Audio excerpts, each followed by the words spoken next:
Manood lang. Ready? 1, 2, 3, go! Good afternoon, teacher.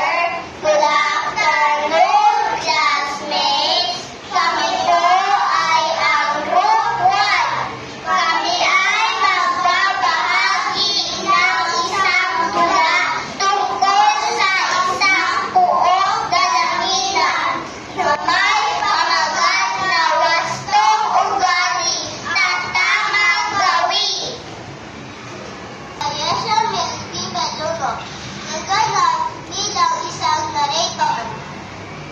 Ako po si Neslin S. Malupa, naganap bilang isang nanay. Ako po ay si Maria Justin A. Lambat, naganap bilang isang anak.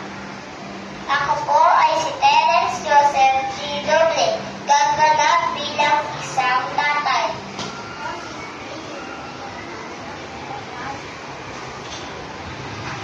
Isang mapagpalang linggo na umaga, may isang pamilyang masayang nagtutulungan maganda ng kanilang agahan.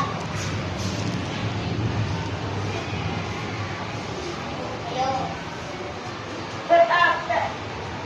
Magandang umaga po. Magandang umaga po. Nanay.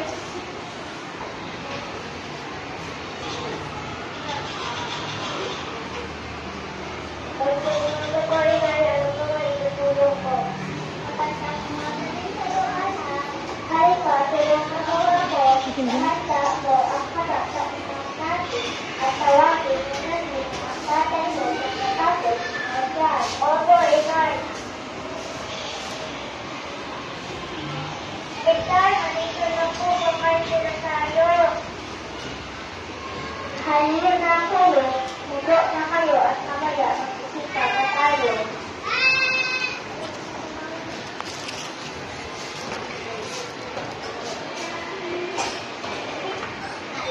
Lagi po tatandaan na bago kumain ay magdasal muna bilang pasasalamat sa mga biyaya na tanggap natin sa araw-araw. Opo, Ikay.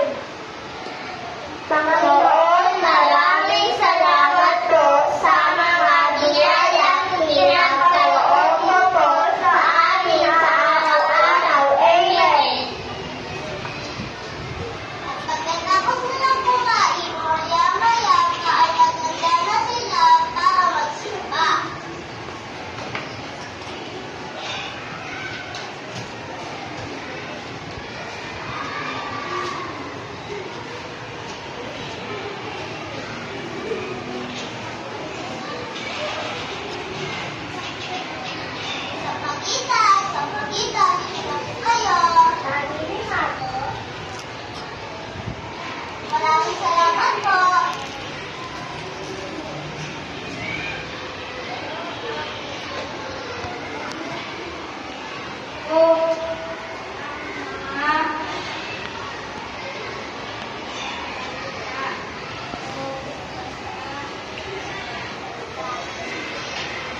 Ah, hindi pa. Muli kami po ay mag-breakfast. Maraming salamat po. Oh, teka lang, picture muna. Wait.